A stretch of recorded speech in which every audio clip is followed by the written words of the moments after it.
Ele toda noite. Andrew, vamos lá.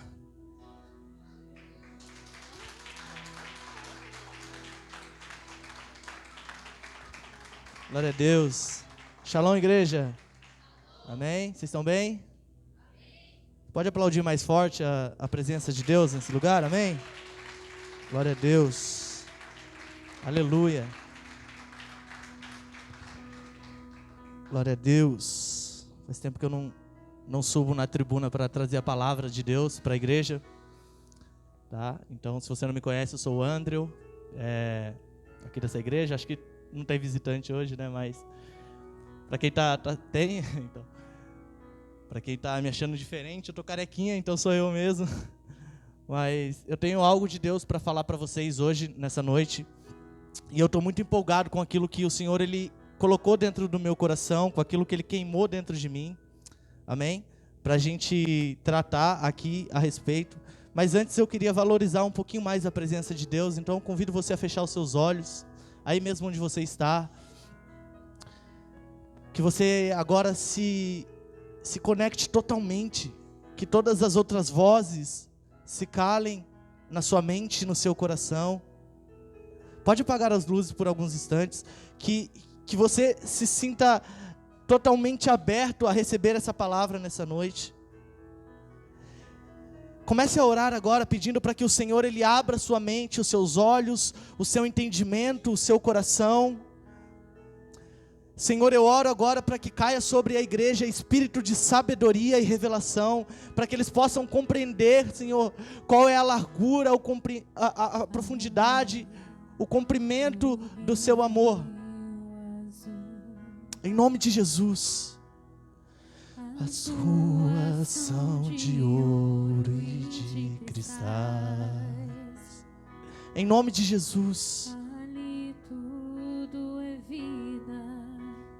Ali tudo é paz, morte, choro, nunca mais. Além do Rio Azul, você pode cantar? Além do Rio Azul, as ruas são de ouro. Aleluia! Oh Jesus! Ali tudo é vida, ali tudo é paz, morte, choro. Vamos ficar de pé para a gente louvar ao Senhor, amém? Tristeza e dor, nunca mais, aleluia, nunca mais. Verei o grande rio da vida, claro como um cristal. Sim, Senhor, eu quero ver do meu mestre querido. Não haverá. Cante isso. Não haverá. Não haverá. Aleluia. Nenhum clamor. Verei os olhos de Jesus e tocarei teu corpo, enfim. Não haverá mais noite ali. Xerebassure cantarabassuri andarabaiacia, jerebassuri andarahai. Verei os olhos de Jesus e tocarei seu corpo, enfim. As nações andarão em sua luz, as portas jamais se fecharão. A cidade é de ouro puro, De jaspe é o seu muro. De jaspe é seu muro,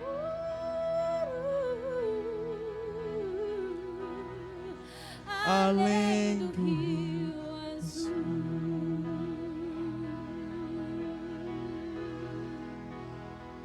Aleluia. Você pode aplaudir. Amém. Glória a Deus. Pega a sua Bíblia. Aleluia. Espírito Santo, fique à vontade em nosso meio. Tu tens liberdade, Senhor. Amém. Tu tens liberdade, Senhor. Não nos deixe que a tua presença flua por essa igreja, dentro de nós e sobre nós. Aleluia. Gostaria de falar sobre alguns temas nessa noite, tá? O tema central dessa mensagem é a volta de Cristo. É um tema que me pega muito, é um tema que todas as vezes que eu estudo ou que eu leio sobre, o meu coração ele se enche de esperança, né? Então eu fico muito feliz porque o Senhor é muito bom. Quando nós chegamos aqui, a Gabi falou e ministrou sobre as promessas, né? Sobre o nosso Deus, ele ser um Deus de promessas. E o pastor, enquanto ele ministrava sobre ofertas, ele também mencionou sobre esperança. E são temas que a gente vai falar nessa noite. Então, eu queria traçar um plano de fundo para a gente começar, tá? Então, eu queria falar um pouco a respeito da vida de Noé. Eu queria falar sobre a segunda vinda de Jesus e como que isso é de extrema relevância para nós. De como que isso deve reger a nossa vida. Eu gostaria também de falar de como que Jesus ele instruiu, como que ele próprio falou a respeito desse assunto. E também eu gostaria de falar a respeito do clamor Maranata, que é aquilo que nós fazemos, é aquilo que nós cantamos, é aquilo que nós oramos para que o Senhor ele volte. E de como que isso influenciou a igreja nos primeiros dias, de como que isso deve nos influenciar e de como que isso deve ser construído, de como que esse clamor ele deve ser construído. Então eu gostaria que você abrisse a sua Bíblia em Mateus capítulo 24, no versículo 37 e 39. Mateus 24, 37 e 39.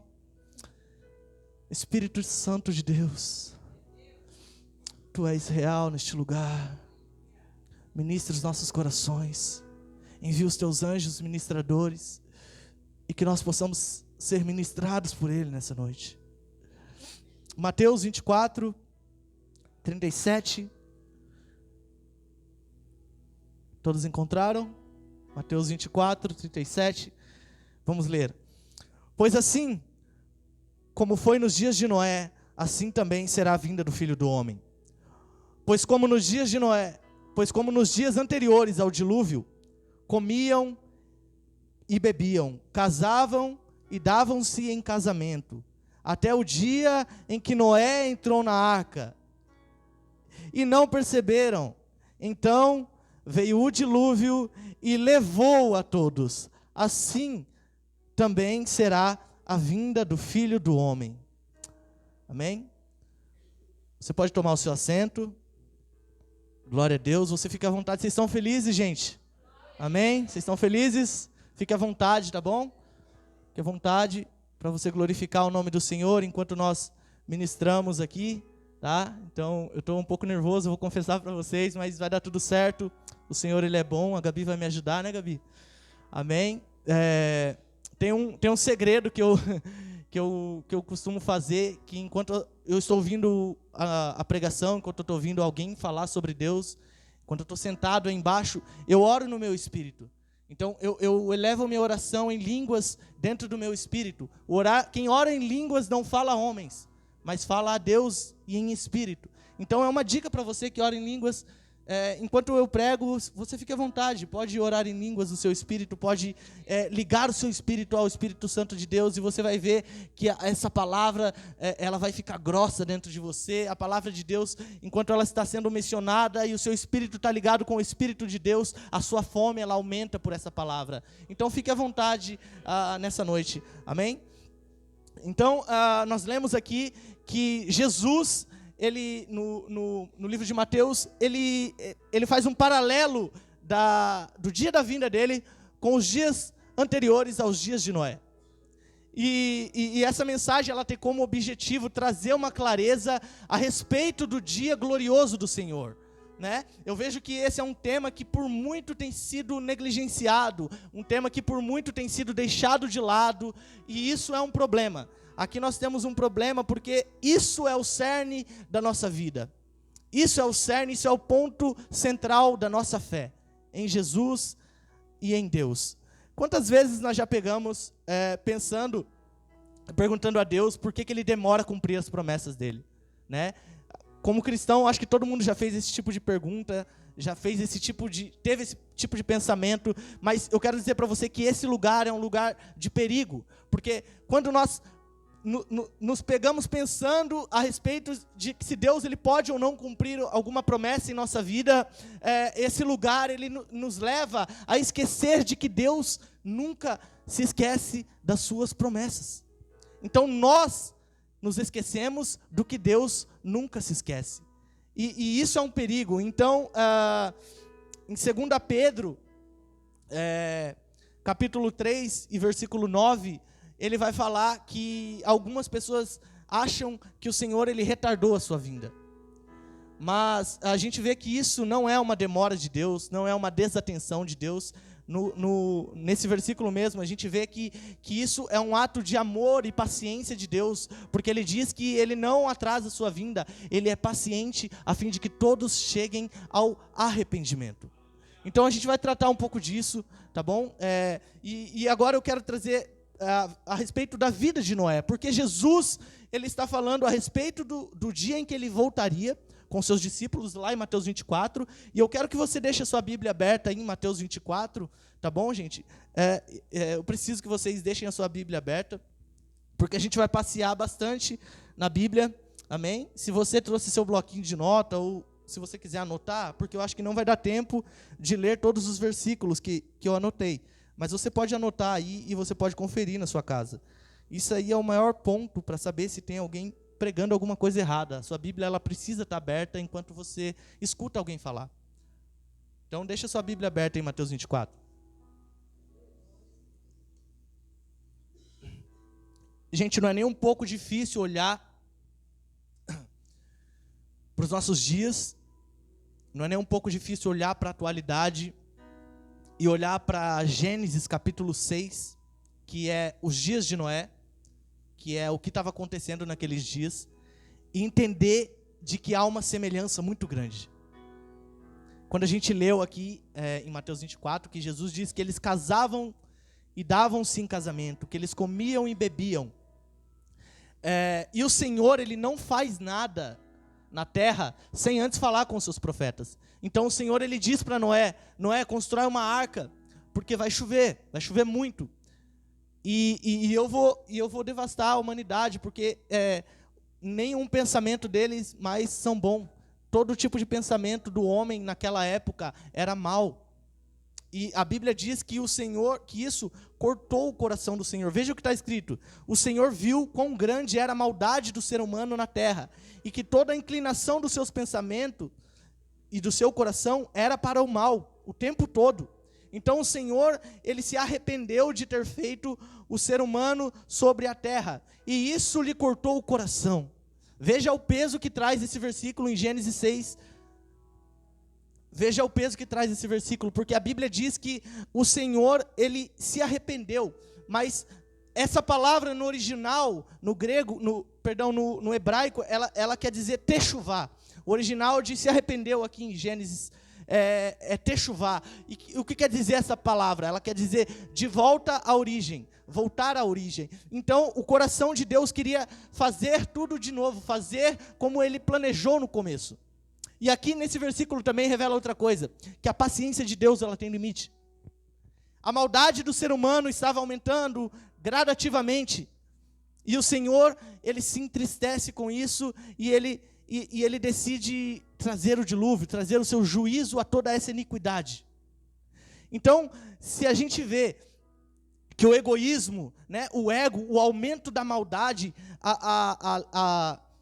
eles viviam de forma leviana, a leviandade, né? Eles viviam de forma que não se preocupavam com as consequências e alguns historiadores, eles vão aprofundar os estudos deles, alguns teólogos, nesses versículos de Gênesis 6, e eles vão dizer que aquelas pessoas, que aqueles homens, eu preciso que você leia depois Gênesis 6 para você entender, mas eles vão dizer que esses homens, essa relação que eles tinham com as mulheres não era uma relação a qual Deus criou o homem para fazer, era uma relação de abuso, era uma relação de total desprezo pelo corpo da mulher, e alguns acreditam até mesmo que eles praticavam atos de zoofilia, que é o ato sexual de um ser humano com um animal. Então a depravação daqueles dias era muito grande, e o Senhor ele resolve trazer o seu juízo, amém?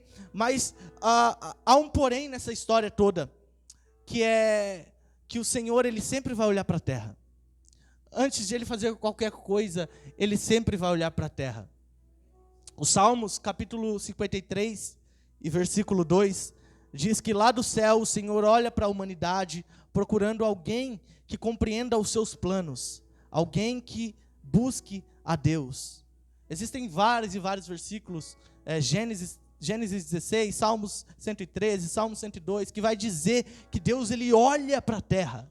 Que Deus, ele olha, ele se inclina para olhar para a terra à procura de alguém. Então Deus sempre vai procurar os seus amigos, Deus sempre vai procurar os seus servos.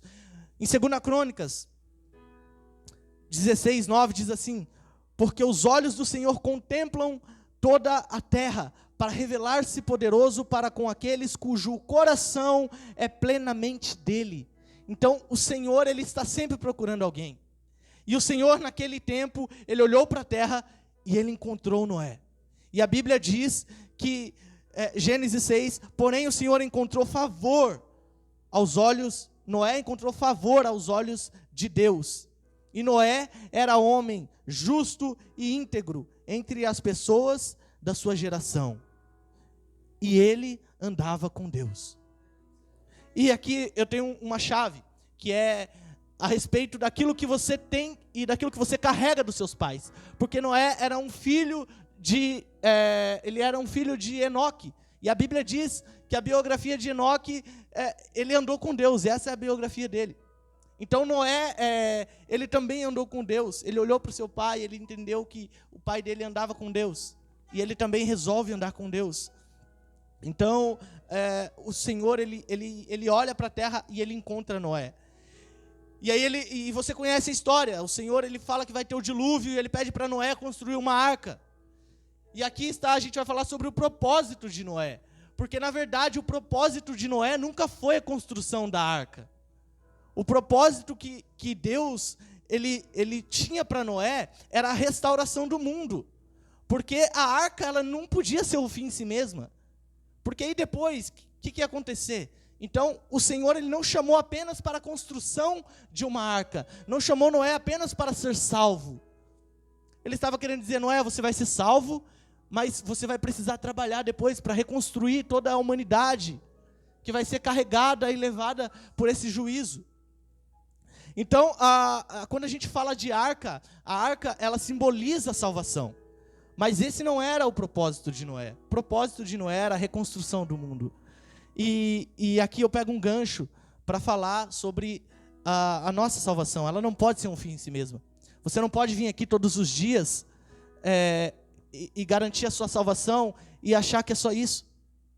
Porque tem gente que se acostuma com isso. Tem gente que para ele tá bom. Cara, para mim não tá bom. Eu quero mais de Jesus. Eu não estou aqui falando mal da salvação, não estou dizendo, pelo amor de Deus, me entenda. Mas existe mais.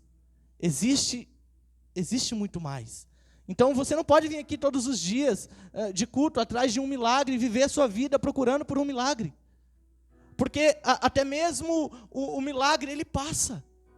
Porque, veja bem, Jesus ressuscitou seu amigo Lázaro, que estava morto.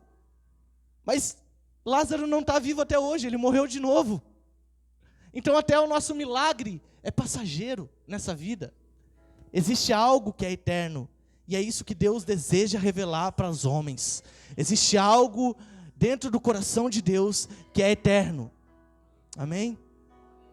Vocês estão comigo?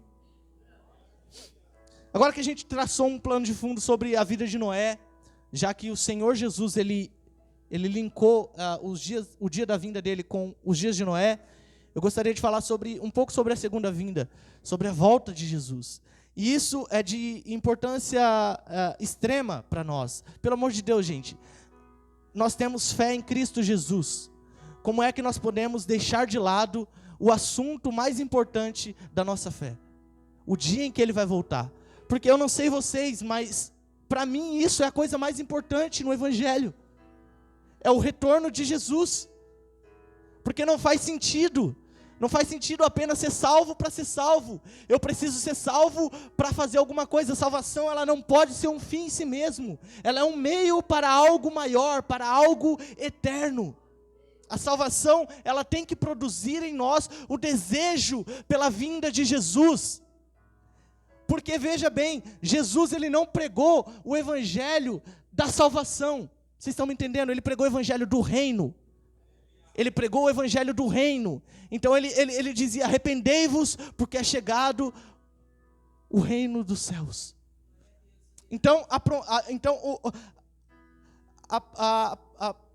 como eu posso dizer, a pregação de Jesus, ela era: arrependei-vos, porque é chegado o reino dos céus. Então, a igreja, ela tem deixado de lado o assunto sobre a volta de Cristo, e isso é muito grave. Porque se a gente não sabe para onde a gente está indo, se a gente não tem o nosso coração centrado nesse ponto que deve ser o ápice da nossa fé. E aí, a Bíblia, ela vai dizer várias vezes que Jesus, ele fala sobre o evangelho, e ele diz evangelho do reino. Alguns apóstolos falam sobre o evangelho, e eles falam evangelho do reino. E por que eles fazem essa menção a respeito do evangelho do reino? Porque existem outros tipos de evangelho. Existe o evangelho que só vai tratar sobre a prosperidade. Existe o evangelho que só vai tratar sobre salvação, sobre você ser curado, sobre você ter uma boa vida. Existe o evangelho que vai tratar só sobre os dons do Espírito Santo. E o evangelho de Deus é o evangelho do reino. E quando a gente fala de evangelho do reino, a gente está falando de um reino que vai vir para a terra. A gente está falando literalmente de um reino, o reino de Deus, que já está no nosso meio, mas não completamente, porque Ele ainda não voltou. Será que Deus acha que esse é um assunto importante? Só na Bíblia existe 150 capítulos que falam sobre a volta de Jesus, ou sobre o fim dos tempos. Meus irmãos, 150 capítulos. Se não me falha a memória, é mais do que o Novo Testamento, do que os 4 evangelhos. Deus, ele é de extrema importância para a história que Deus desenhou. Quando a gente lê a Bíblia inteira, a gente não pode olhar para ela como se fosse vários livros separados. Eles são uma junção de uma única história, que é a história de Deus, a redenção do mundo. E Ele começou a fazer isso através da vida do seu Filho Jesus na cruz do Calvário, trazendo perdão para todo ser humano e reconciliando o homem com Deus. Mas ainda não acabou. A natureza, ela chora, ela geme, ela sofre com o pecado da humanidade. E Jesus, ele precisa completar o seu plano, ele precisa restaurar toda a terra. No Monte das Oliveiras, ali em Mateus 24 e 25, Jesus, ele vai traçar uma linha do tempo. Então, no capítulo 24 e no próximo capítulo 25 de Mateus, ele traz um pano de fundo para responder a pergunta dos discípulos que está em Mateus 24, versículo 3. Qual que é essa pergunta? Os discípulos, eles falaram assim: qual sinal haverá da sua vinda e do fim dos tempos? Então, quem inicia essa conversa ali de Mateus 24 e 25 é os discípulos, quando eles perguntam: Jesus, quando vai ser o dia da sua vinda? O que vai acontecer? Quais são os sinais para a gente ficar esperto? E aí, nesse versículo, a gente pode entender que eles começaram a entender que Jesus haveria de morrer. Porque eles estão perguntando sobre a segunda vinda. Então, ali alguns discípulos já começaram a entender que Jesus, o amigo deles, precisaria morrer. E aí Jesus, a gente vai ver a construção ali em Mateus 24, a partir no seguinte versículo já. Por isso eu pedi para você deixar sua Bíblia aberta em Mateus 24, para você ir conferindo os versículos. No versículo 4 de Mateus 24 e versículo 5, Jesus ele vai tratar sobre o engano dos falsos cristos. No versículo 6 e no versículo 8, ele vai dar instrução quanto às teorias de conspiração, que ele vai falar sobre os acontecimentos globais, sobre guerras, rumores de guerras, sobre fome. E aí no final ele ainda diz que ainda não é o fim. E ele vai alertar sobre o martírio, ele vai falar sobre a perseguição dos cristãos. Ele vai falar que nós havemos de ser perseguidos e mortos por amor ao nome dele. No versículo 9 e 10, no versículo 12, ele vai tratar sobre o esfriamento do amor e o aumento da maldade. E no versículo 14, ele vai falar a respeito da pregação do evangelho. E aí ele diz, no versículo 14, que o evangelho que tem que ser pregado a todas as nações, então virá o fim. É o evangelho do reino. Olha na sua Bíblia, ele diz, este evangelho do reino precisa ser pregado a todas as nações, e então virá o fim. Então, meu amigo, meu irmão, a guerra, o rumor de guerra, a fome, catástrofes naturais, não, isso não falam sobre a vinda do Filho do Homem. O que vai falar sobre a vinda de Jesus é o evangelho do reino sendo pregado a todas as nações. Amém? Vocês estão comigo? Então, no fim dos tempos, a gente vai ter o aumento da maldade pelo esfriamento do amor, porque a Bíblia diz que o amor de muitos se esfriariam, e o aumento de poder no meio da igreja. Então vai ser uma mistura ali de Êxodo com Atos. No versículo 15 e o 26, Jesus ele vai fazer menção à profecia de Daniel. Então, nesse versículo, ele vai falar, quem lê, entenda o que o profeta Daniel falou a respeito disso. E essa profecia, ela trata sobre a grande tribulação dos últimos dias. E ele nos alerta novamente sobre sermos enganados, ali a partir do versículo 15. E no verso 27 e 31 ao 31, ele culmina esse pano de fundo, essa linha do tempo, detalhando a respeito do seu glorioso dia. Então isso é maravilhoso, porque é o próprio Jesus dizendo como ele vai vir, como ele vai voltar, qual é o contexto da volta. E eu estou falando isso porque existe um pensamento demoníaco no meio da igreja, que é o pensamento de que a gente não sabe o dia nem a hora, então não preciso saber de nada, isso não é um assunto que me importa, isso deixa para o pastor, deixa para alguém, eu não quero saber. A gente vive o hoje sem saber para onde a gente está indo, porque a gente não quer entender, porque a gente escutou uma frase e a gente se baseia nisso. A gente baseia o ápice da nossa fé em uma frase que diz que a gente não sabe o dia e nem a hora, tirada totalmente de contexto. Porque isso foi o próprio Jesus que disse, que nem ele mesmo sabe o dia e nem a hora, senão o Pai. Mas ele não está dizendo que você não é para você procurar saber sobre esse assunto. Não é isso que Jesus está querendo dizer, pelo amor de Deus.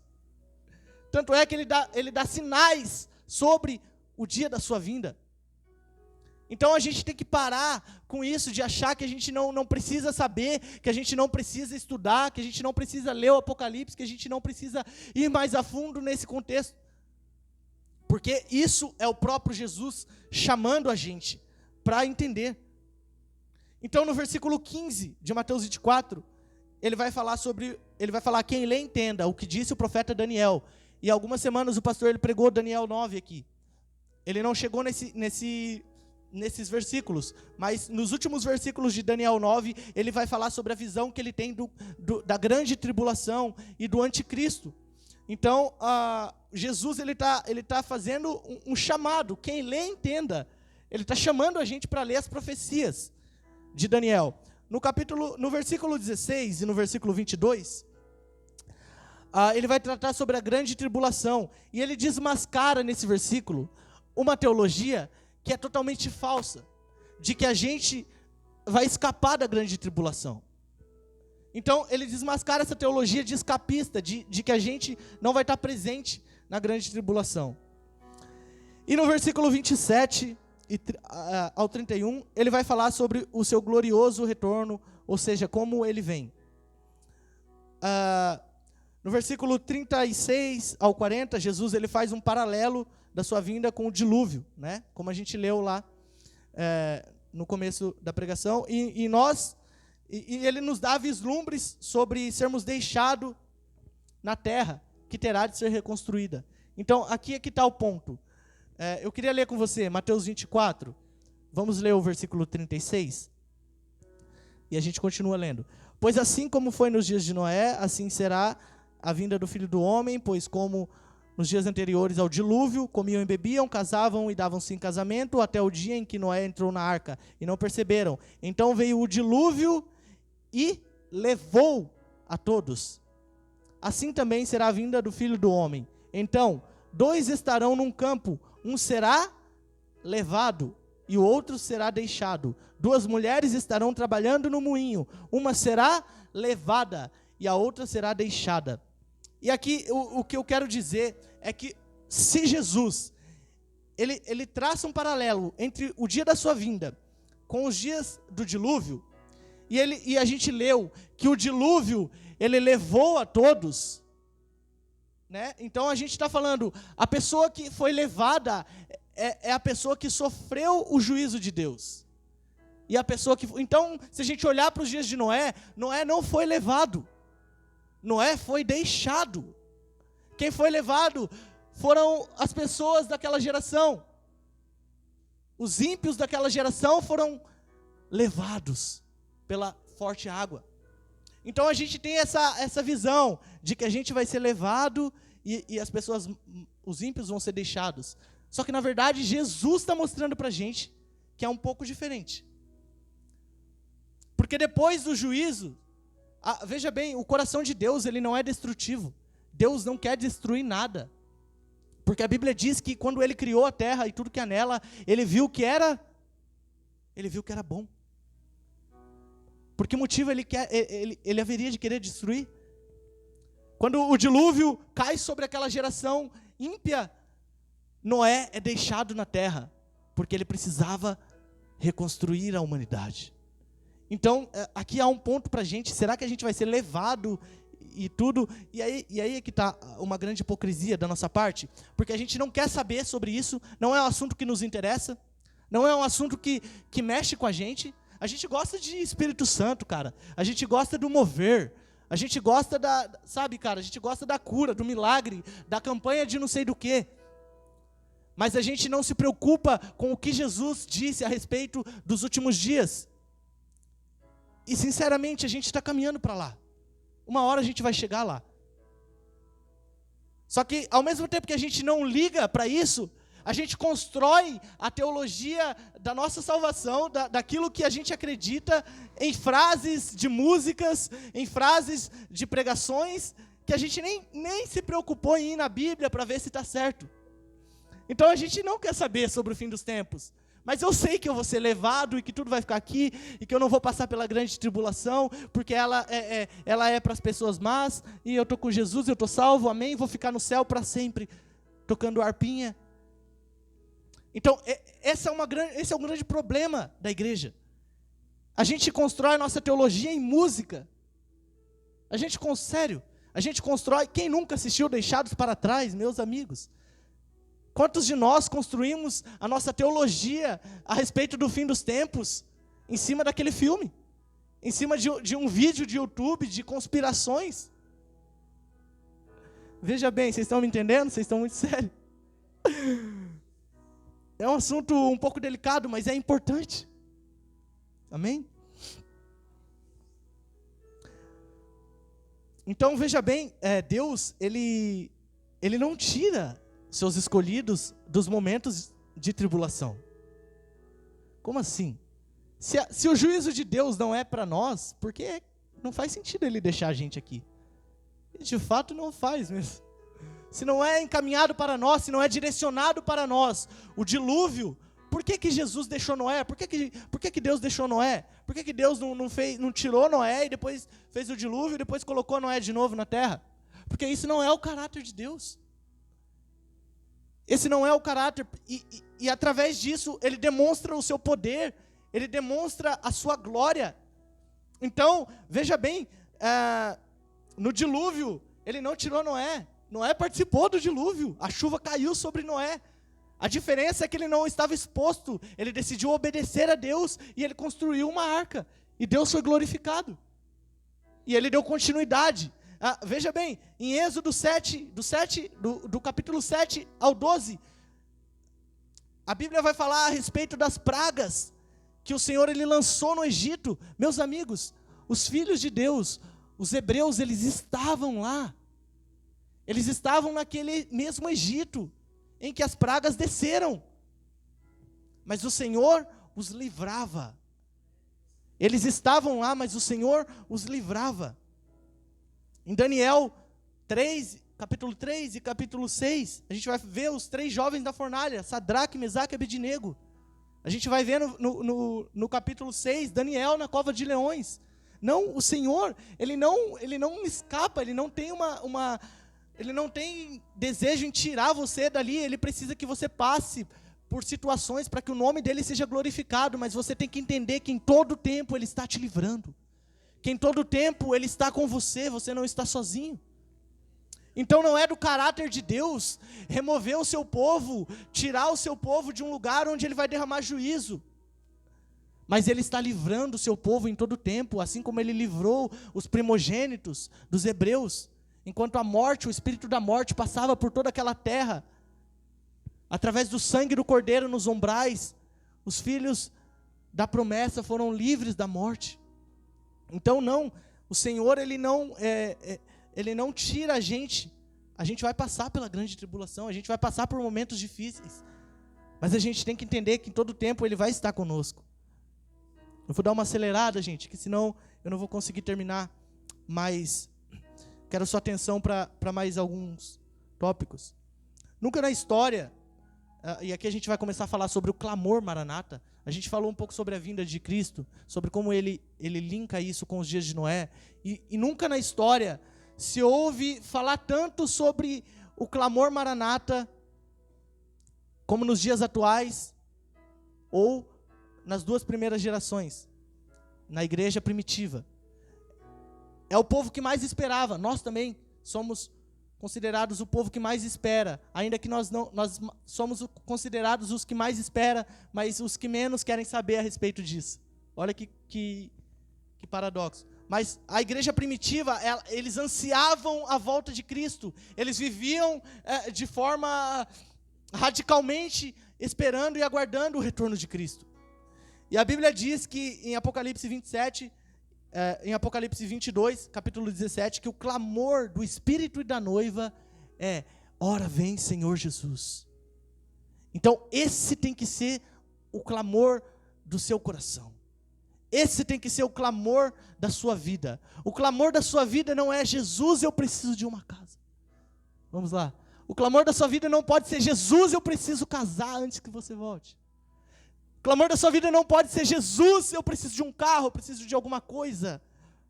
O clamor da sua vida deve ser: Maranata, ora vem Senhor Jesus. Porque nada está bem aqui sem você. Essa é a verdade. Nada está bem aqui sem Jesus. Sabe, quando a gente fechou os olhos aqui no começo e a gente cantou aquela canção, Além do Rio Azul, eu não sei você, mas todas as vezes que eu fecho o olho para cantar alguma coisa, eu imagino a respeito disso. E aqui eu estava imaginando, sabe, você pode ter se pegado imaginando também a respeito daquela cidade. Porque a Bíblia diz que as ruas serão de ouro, de que haverão mansões douradas, de que haverá um rio da vida, árvore da vida, folhas que curam. E isso é maravilhoso. E nesse dia, meus amigos e irmãos, a gente não vai precisar fechar o olho para imaginar o rosto de Jesus. Nesse dia a gente não vai precisar apagar a luz para se desligar. Esse dia a gente não vai precisar imaginar Jesus, porque a gente vai poder vê-lo e contemplá-lo como Ele é, glorioso, majestoso, cheio de poder. Se isso não mexe com você, Você precisa rever algumas coisas. A gente precisa parar de cantar da boca para fora. A gente precisa parar de dizer que Ele é o nosso amor no domingo e na segunda-feira, sabe? A gente precisa ter verdade em nós.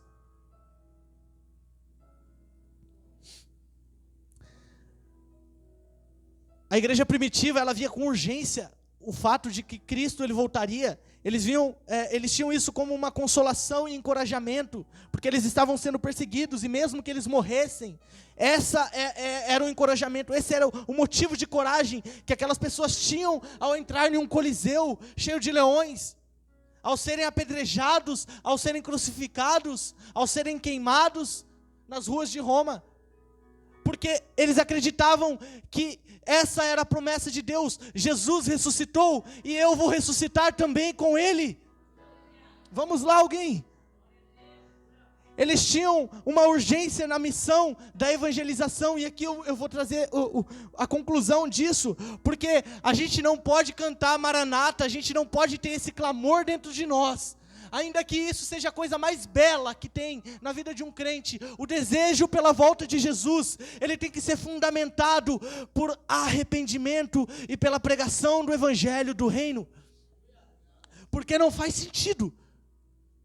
Não faz nenhum sentido eu ansiar com toda a minha vida a volta de Cristo, sendo que eu estou de braços cruzados e eu não trabalho para que Ele volte. Vamos lá. É loucura esperar o noivo sem um vestido. É loucura esperar o noivo sem o óleo.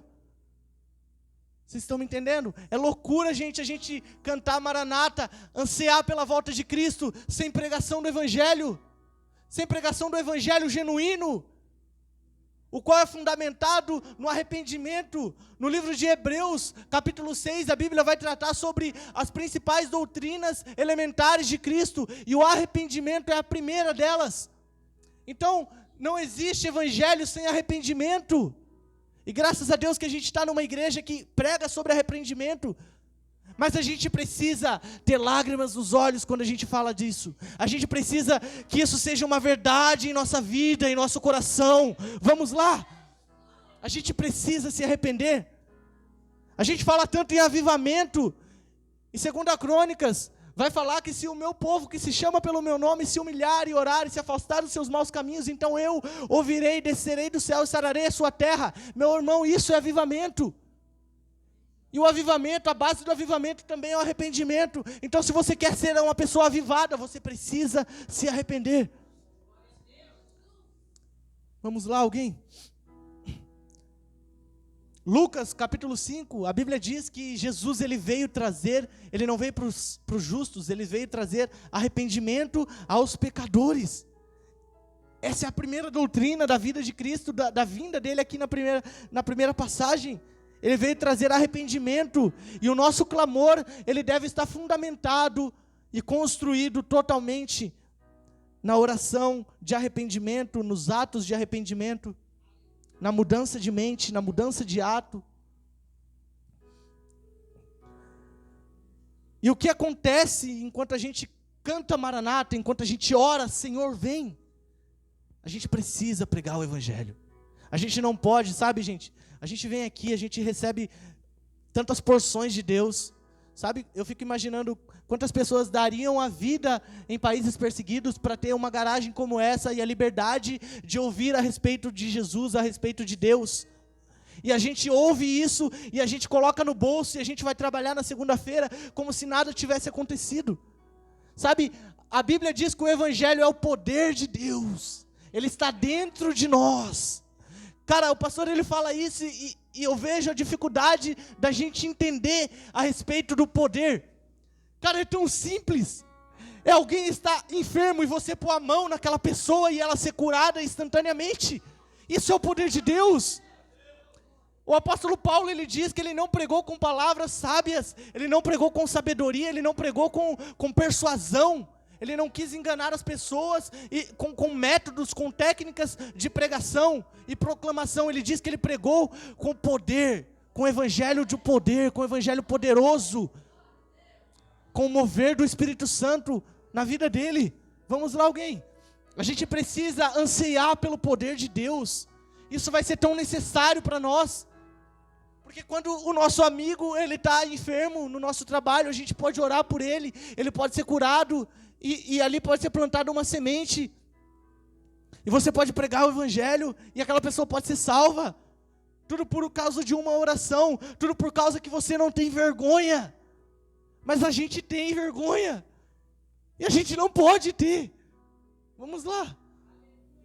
A gente não pode ter vergonha daquilo que a gente confessou ser, daquilo que a gente acredita que é a nossa vida. Esse não pode ser o nosso comportamento. E a pergunta que eu faço para você é: o que você acha que Noé fazia enquanto ele batia madeira por madeira naquela arca? O que você acha que ele estava fazendo? Noé, com a sua vida, pregava arrependimento àquela geração. Enquanto ele obedecia à ordem do Senhor, a promessa de Cristo, a promessa de Deus, ele pregava, porque a Bíblia mesmo, ela diz, 2 Pedro, capítulo 2, versículo 5, de igual modo ele não poupou o mundo antigo quando abateu-os com dilúvio. Entretanto, ele preservou Noé, que era pregador da justiça. Meus amigos, Noé esperava um dilúvio pregando a justiça de Deus. Vamos lá, tem alguém aqui? Você precisa esperar a vinda de Jesus, pregando o evangelho do reino e arrependimento. Oh, vamos lá, alguém? Você precisa pregar o evangelho de Deus. Sabe? A gente não pode fazer isso apenas com palavra, cara. A gente cansa de ouvir isso, o pastor Diogo ele fala isso, a gente tem que fazer isso com a nossa vida, porque a nossa vida é a Bíblia que o mundo está lendo, é a Bíblia que o nosso amigo de trabalho, amigo de faculdade, ele está lendo, e era assim que Noé ele pregava. Não existe pregação melhor do que a sua vida, e a sua pregação ela precisa te pregar, amém? A gente precisa ter anseio pela volta de Cristo.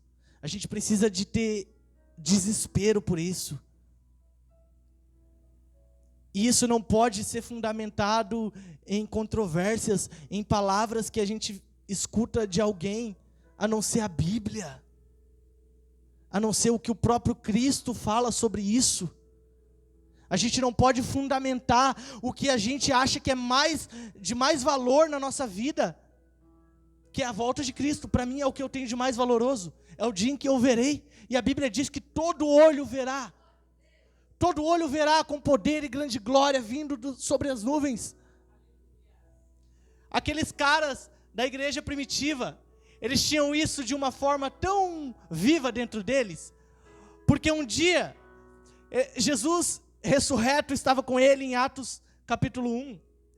E Jesus ele dá a ordem a respeito da pregação do evangelho a todas as nações. Então a gente já vê qual é a última ordenança de Cristo antes dele subir pela última vez. E aí a Bíblia diz que ele ascende aos céus, em meio às nuvens. E 2 anjos aparecem, aqueles homens, eles dizem, e aí imagina comigo essa cena. Eles estavam com Jesus ressurreto, cicatriz de furo, carne e osso, corpo glorificado. E Jesus sobe sobre as nuvens e aqueles discípulos eles estão olhando, perplexos. E de repente aparecem 2 anjos e dizem: por que vocês estão olhando? Este mesmo Jesus que subiu, ele vai descer desse mesmo jeito que ele subiu. Vamos lá.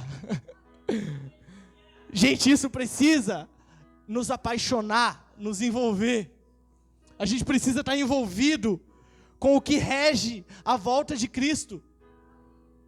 Assim como Noé, enquanto nós esperamos o cumprimento dessa linda promessa, a nossa vida ela precisa ser gasta para que isso aconteça. Vamos lá, alguém? Sabe? A nossa vida ela precisa ser gasta para que Cristo volte. Porque nada está bem nessa terra. Nada está bem sem Ele.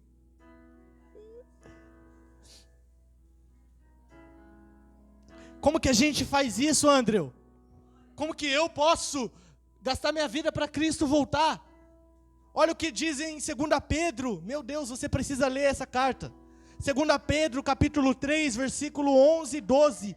Visto que tudo assim será desfeito, que tipo de pessoa é necessário que vocês sejam? Vivam de maneira santa e piedosa, esperando o dia de Deus e apressando a sua vinda. Viver de maneira santa e piedosa.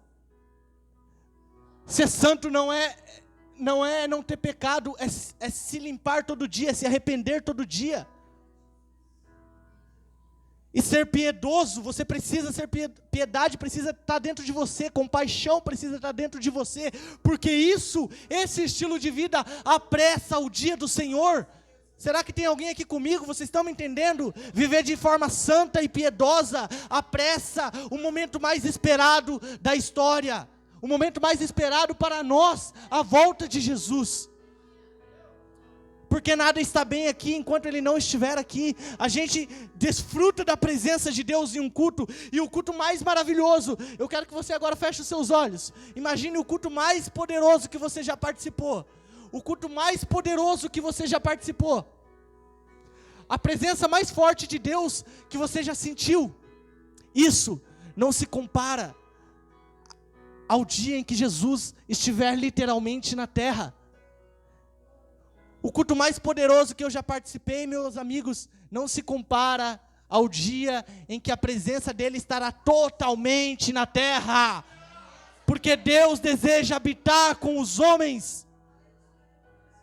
Eis o tabernáculo de Deus, está entre os homens, e Ele habitará com eles. Vamos ficar de pé para a gente orar.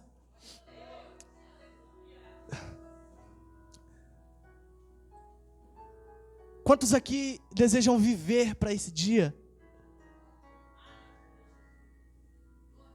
Eu oro para que você seja tomado por esse desejo.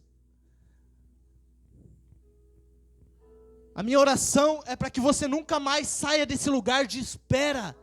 Para que você nunca mais esqueça que Jesus ele vai voltar.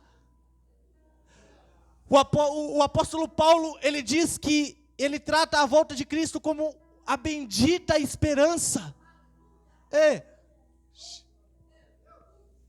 Que essa esperança resplandeça dentro de você, que ela nasça de... Eu não sei que tipo de evangelho, quando você se converteu, você ouviu. Eu não sei se você já tinha ouvido falar sobre Jesus voltar. Mas se isso não estava claro para você, ou se você esqueceu disso, que o Senhor te lembre nessa noite. Vamos lá. Que o Senhor te lembre nessa noite. Você pode colocar a mão sobre o seu coração agora?